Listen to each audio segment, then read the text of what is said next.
Om Namo Bhagavate Vasudevaya. Om Namo Bhagavate Vasudevaya. Hare Krishna, dear devotees. Want to seek the blessings of Radha Madhav, Radha Shyamsundar, Krishna Balaram, Bal Gopal, Radha Damodar, Go, Jagannath, Baladev, Subhadra, Nrsimhadev Bhagwan, Go Nitai, Tulsi Mani, Haridas Thakur, Guru Prabhupada, Srila Prabhupada, Guru Maharaj, and the assembled devotees. So, chapter 67 of the 10th canto, which is entitled Lord Balaram slays Dvivida gorilla. Dvivida gorilla.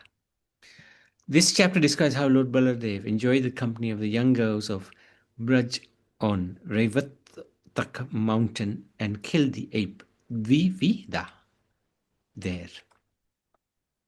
The glorious King Parikshit said, I wish to hear further about Sri Balaram, the unlimited and immeasurable Supreme Lord, whose activities are all astounding.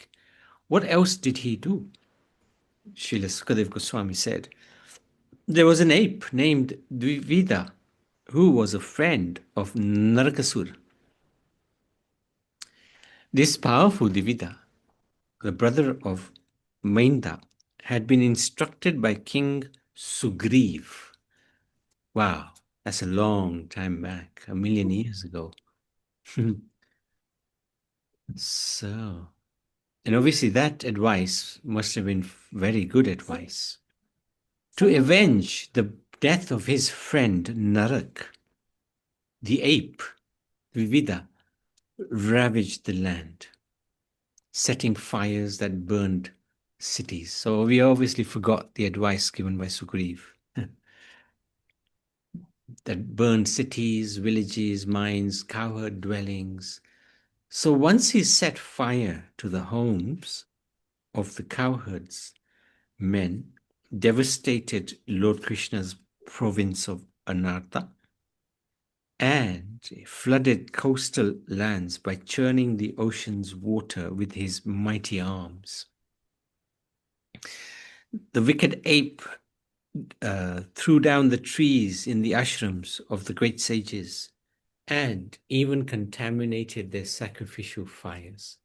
He kidnapped men and women and imprisoned them in mountain caves, which he sealed off with boulders. So he's pretty much a nasty fellow. After thus disrupting the entire land and polluting many young women of respectable families, Divida came upon Revatak mountain, where he found Lord Balaram enjoying in the company of a bevy of attractive women.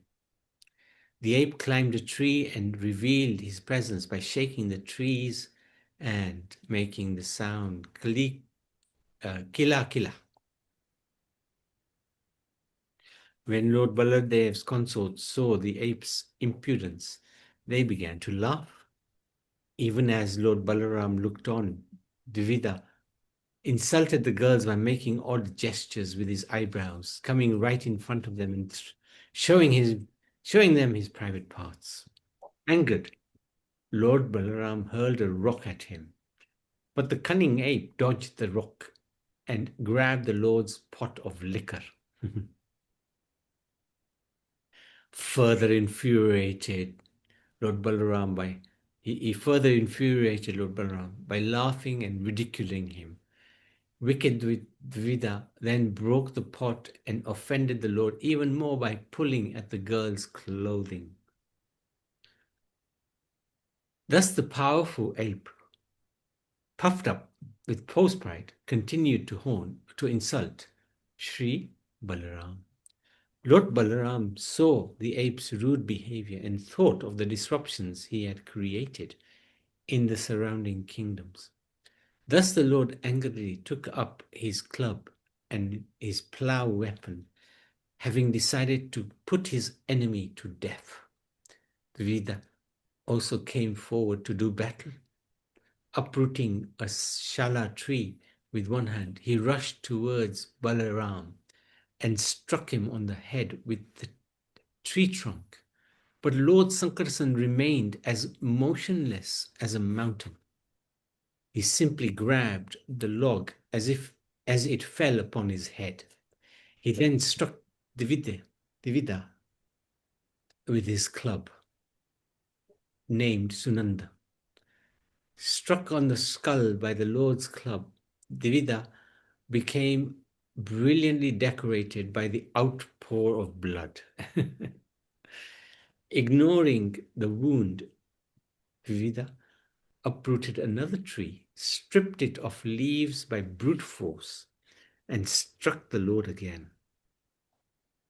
Now enraged, Lord Balaram shattered the tree, upon which Dvita grabbed yet another tree and furiously hit the Lord again. This tree, too, the Lord smashed up.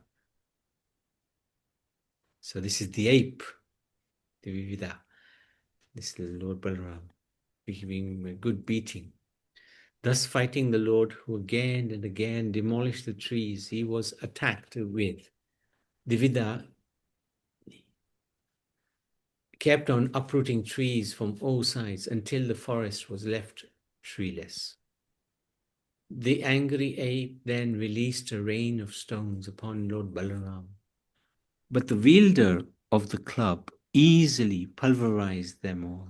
Divida, the most powerful of apes, now clenched his fists at the end of his palm tree-sized arms, came before Lord Balaram and beat his fists against the Lord's body. The furious lord of the Yadavas then threw aside his club and plough, and with his bare hands hammered a blow upon Divida's collarbone. The ape collapsed, vomiting blood. When he fell, Revatak mountains shook, along with its cliffs and trees, like a wind-tossed boat at sea. In the heavens, the demigods, perfect mystics, and great sages cried out, "Victory to you, obeisances to you, excellent, well done," and showered flowers upon the Lord. Having thus killed Divita, who had disturbed the whole world, the Supreme Lord returned to his capital as the people along the way chanted his glories. So this is an interesting chapter. Lord Balaram. The marriage of Samba, chapter 68. Samba was the son through, I think, Padmavati. This chapter describes how the Kauravas captured Samba and how Lord Baladev dragged the city of Hastinapur to secure his release. Samba, the darling son of Jambavati, Jambavati's son. Yeah, Jambavati is the daughter of Jambavan. That's right, Jambavan. He's the bear in the pastimes of Lord Ram, and in Krishna's pastime, he fought with Krishna for 21 days, I think. And then he gave him the daughter, his own daughter, knowing that Krishna is actually no other than Ram himself, and he was a devotee of Ram. So the Samba was kidnapped Duryodhana's daughter Lakshmana from her Swayamvar assembly. In response, Kauravas joined forces to arrest him, not caring what the Vishnus would do in retaliation. Thus, the senior members of the Kuru dynasty, Karn, Shala, Guri, Yagnaketu, and Suyodhana, set out to attack Samba. Seeing Duryodhana and his companions rushing towards him, Samba, the great chariot fighter, took up his splendid bow and stood alone like a lion. After Samba held them off single-handedly for some time, 6 warriors of the Kaurav party deprived him of his chariot, broke his bows to pieces, seized him, tied him up, and brought both him and Lakshmana back to Hastinapur. So they captured him. So the Swayamvar was taking place of Duryodhana's daughter, Lakshmana, and Samba came and kidnapped her. And these are the Kauravas discussing what to do. When King Ugrasen heard of Samba's capture, he called upon the Yadavas to retaliate. Angered, they prepared to fight. But Lord Balaram cooled the tempers of the Vishnu heroes, who had already put on their armor, hoping to avoid. So Balaram hoped to avoid a quarrel between the Kurus and the Yadu dynasties. Why did Balaram do this? Well, he was somewhat affectionate towards Duryodhan, and he knew if the Yadavs go there, they will fight with the Kauravas and defeat them. So he didn't want that to happen. The Lord set off for Hastinapur, together with several Brahmins and Yadav elders.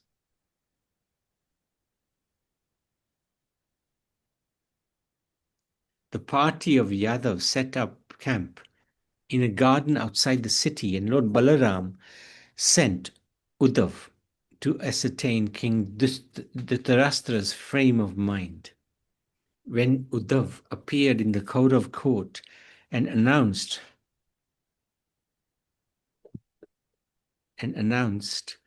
Lord Balaram's arrival, the Kauravas worshipped Uddhav and went to see the Lord.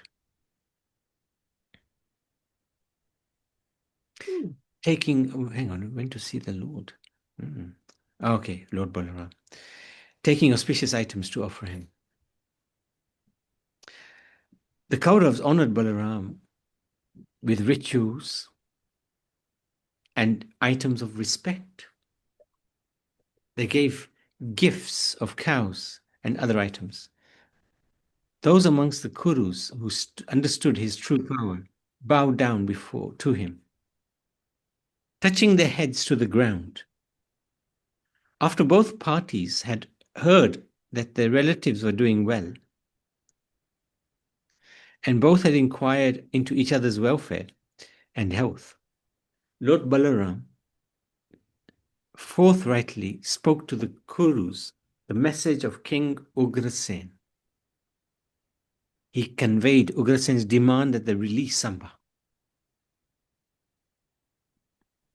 Even though by irreligious means several of you defeated a single opponent who followed the religious codes, still the King Ugrasen, is tolerating this for the sake of unity amongst the family members. The Kauravas became angry, and they said, "It is very amazing that the Yadavas are trying to give orders to the Kauravas."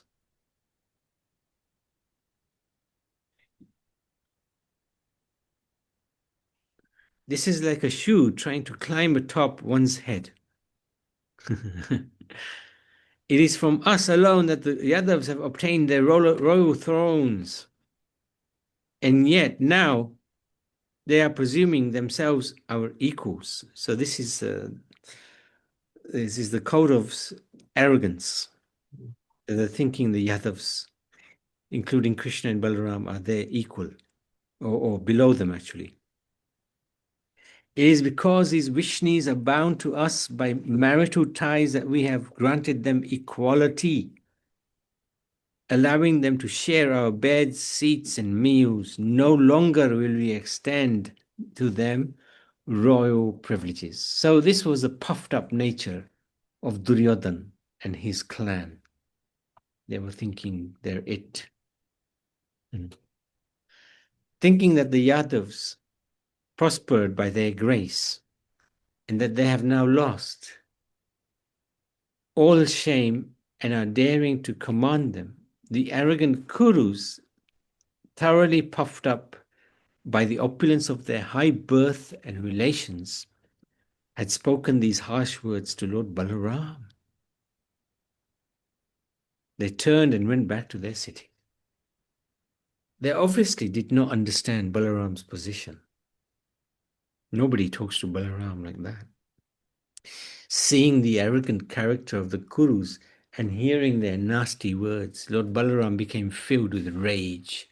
He laughed repeatedly and spoke as follows. I, able to calm the furious Yadus and even Lord Krishna, desiring peace for these Kauravas, I came here and they have disrespected me out of conceit. Normally, Balaram would get very angry, but this time he cooled down the Yadavs and even Krishna, because Krishna's son, Samba, was there, kidnapped. He even cooled the Lord down. And now they have disrespected Balaram. So King Ungrasen is not too fit to command when Indra and other planetary rulers obey his orders. So Balaram is just comparing King Ugrasen, how even the demigods obey his commands. That same Krishna who occupied the Sudharma assembly hall, that's when the Yudhishthir and they opened up Indraprastha, I think, whose lotus feet are the source of holiness for all the places of pilgrimage, worshipped by all the great demigods, is not fit to sit on a royal throne? Yeah, they regard him as a coward boy. The goddess of fortune herself worships his feet, and the master of the goddess of fortune does not deserve the paraphernalia of a mortal king? Just see how these puffed up Kurus are intoxicated with their so-called power. What actual ruler would tolerate their foolish, nasty words? The furious Balaram declared, "Today I shall rid the earth of the Kauravas." Thus he took his plough weapon, rose up as if to set 3 worlds ablaze. The Lord angrily dug up Hastinapur with the tip of his plough and began to drag it, intending to cast the entire city into the Ganga. This is the power of Balaram. Simply by his plough, he's dragging a whole city into this river. Seeing that their city was tumbling about like a raft at sea, as if it was being dragged away, the Kauravas became terrified. To save their lives, they approached the Lord for shelter, taking their families with them, placing Samba and Lakshmana in front. They joined their palms and prayed, "Oh Lord, please forgive us, who are so ignorant of your true identity. You alone cause the creation, maintenance, and annihilation of the cosmos. O unlimited one of 1,000 heads, as your pastime, you carry this earthly globe upon one of your heads." That's Varaha. Your anger is meant for instructing everyone. It is not a manifestation of hatred or envy. We bow down to you, we take shelter of you. So they've finally understood. There's Balaram. He's got his plough and he's dragging Hastinapur into the Ganga. Sukadeva Goswami said, thus propitiated by the Kurus, whose city was trembling, and who was surrendering to him in great distress, Lord Balaram became very calm and kindly disposed towards them.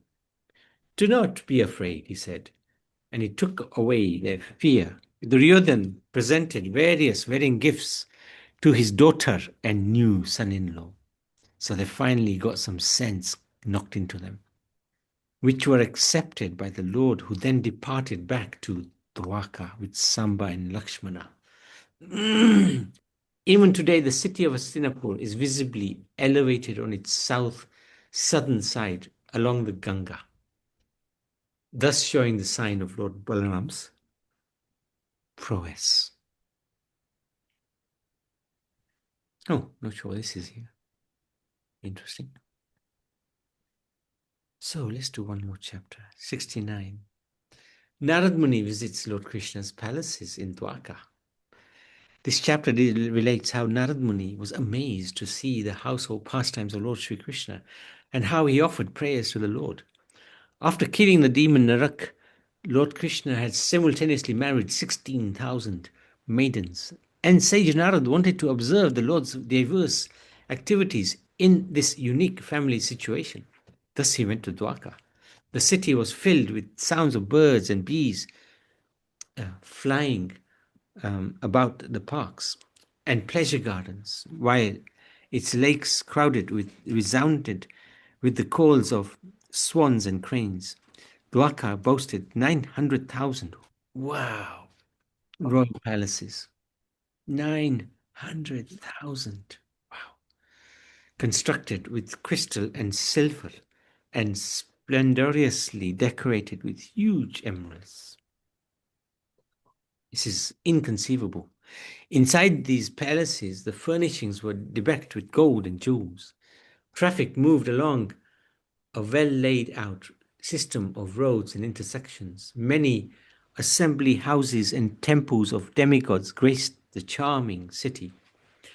The roads and courtyards, streets, patios were all sprinkled with water and shaded from the sun's heat by banners waving from flagpoles.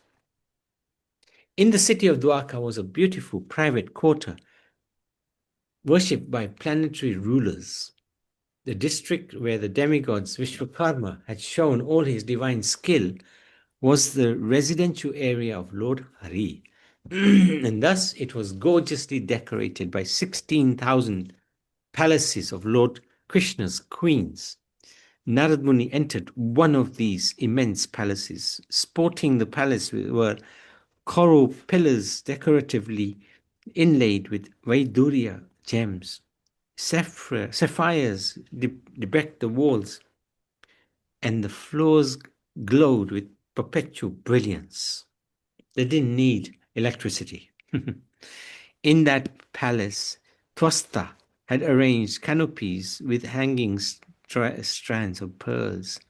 There were also seats and beds fashioned of ivory and precious jewels. In attendance were the many maidservants bearing lockets on their necks, and also armored laid guards with turbans, fine uniforms, and jeweled earrings. The glow of numerous jewel-studded lamps dispelled all darkness in the palace. On the ornate ridges of the roof danced loudly crying peacocks. In that palace, Narad Muni saw the Lord of Sattvatas, Sri Krishna, together with goddess Rukmini. So he was in the palace with Rukmini and Krishna, who fanned him with a gold-handled yak-tail fan. She personally served him in this way, even though she was constantly attended by 1,000 maidservants equal to her in personal character, beauty, youth, and fine dress. This is Narad Muni here, visiting a palace of Krishna. He goes to many, actually. As soon as Lord Krishna noticed Narad, he got up from his bed, offered obeisances to the sage, seated him on his own seat, because the Lord, he had come as not the Lord. He came as cowherd boy, but also he was, of course, royalty connected to King Ugrasen. He also was a Vaish, Kshatriya, Brahman, because he instructed Arjun on the battlefield. And he was also a chariot driver, so he also took the role of a Shudra. So he had so many capacities when he came. Anyway, he offered obeisances to the Lord and seated him on his own seat. Then the Lord bathed Narad's feet and sprinkled the water on his own head. Such was the exemplary behavior of the Lord. The Lord bathed Narad's feet and then put the water on his own head, even though the water that bathes the Lord's own feet becomes a Ganga. You can see the irony of this, the ultimate holy shrine. Although Lord Krishna is the supreme spiritual authority of the universe and the master of his devotees, it was proper for him to behave in this way, for his name in the Brahmanya Dev, the Lord who favors the Brahmins. Om Namo Brahmaya Devaya Go Brahmanitaya Cha Jagatitaya Krishna Govindaya Go Pijanavarapai Nama. I got that bit wrong at the end, but it's okay. So, This is Narad Muni being worshipped. After fully worshipping the great sage of the demigods according to the Vedic injunctions, Lord Krishna, who is himself the original sage, is Naranarayan, the friend of Narad, conversed with Narad. And the Lord's measured speech was as sweet as nectar. Finally, the Lord asked Narad, "What may we do for you, our Lord and Master?" Sri Narad said, "O Almighty Lord, it is no surprise that you, the ruler of all worlds, show friendship for all people and yet subdue the envious. As we well know, you descend by your sweet will in order to bestow the highest good on this universe by maintaining and protecting it. Thus your glories are widely sung. Now I have seen your feet, which grant liberation to your devotees, which even Lord Brahma can only meditate upon within their hearts. Please favor me so that I may constantly think of you as I travel about. Please grant me the power to remember you." Often devotees will pray like this: "Let me never forget you. Let me always remember you." And that is the first and second principle in spiritual life. Let's not forget him and let's always remember him. After conversing with the Lord for a short time, Narada went to the other palaces and was amazed to witness the Lord's performing different pastimes as follows. He saw the Lord playing dice with his beloved consort, and Uddhav, at another place, Naraji saw he was engaged as an affectionate father. From there, he entered another palace where he saw the Lord preparing to take his bath. In another palace, the Lord was offering oblations into the sacrificial fires. In another, he was worshipping through the 5 Mahayagyas. Another, he was feeding the Brahmins. In another, he was eating the remnants of food left by the Brahmins. Narada was shocked. Somewhere he was observing the rituals for worship at sunset. Others he was quietly chanting the Gayatri mantra. Elsewhere he was moving about with sword and shield, practicing. In one place, Lord Gadagraja was riding on horses, elephants, and chariots. In another place, he was resting on his bed while devotees recited his glories. Somewhere else, he was consulting with royal ministers like Uddhav. Somewhere else, he was enjoying in the water surrounded by many society girls. Elsewhere, he was giving well-decorated cows to exalted Brahmins. Otherwise, he was sitting to the auspicious narration of epic histories and Puranas. Somewhere else, he was found engaged with his wife in ritualistic functions. Somewhere else, Lord Krishna was found enjoying the company of a particular wife. So he was constantly, somewhere else, he was engaged in matters of economic development. He was also enjoying family life according to regulatory principles. Somewhere else, he was rendering menial service to the elders. Another place, he was planning battles in consultation with some of his advisors. Elsewhere, he was making peace. Somewhere else, Lord Keshav and Balaram were pondering the welfare of the pious. Elsewhere, he was worshipping all the demigods with elaborate sacrifices. This is interesting. Worshipping demigods with elaborate sacrifices. Elsewhere, he was fulfilling his religious obligations by doing public welfare work. In another place, he was arranging for the marriage of his sons and daughters. Somewhere else, he was going out hunting animals. Elsewhere, he was moving about in disguise to find out what the citizens were thinking. So phenomenal. Having seen all this, Narad Muni laughed and addressed Lord Krishna, who was adopting the behavior of a human being. "Only because I have served your lotus feet and I understand these varieties of your yoga maya potency, which ordinary living beings bewildered by illusion cannot begin to perceive. Thus I am most fortunate. I am simply desiring to travel all over the world, chanting the glories of your pastimes, which purify all the worlds." Sri Krishna asked Narad not to be confused by his vision of the Lord's transcendental opulence, and he described to him the purpose of his appearance in this world. He then honored the sage properly according to religious principles, and Narad departed, continuously meditating on the Supreme Personality of Godhead. Sure, it's extraordinary, the activities of the Supreme Lord. Any questions, any comments? Hare Krishna, Prabhuji. Hare Krishna, Nariman. Yes, 900,000 palaces, In Dwarka. and we don't see any relics, anything about it now. I know this was 5,000 years ago. Mm. Nothing in the literature, nothing in the archaeological survey or anything.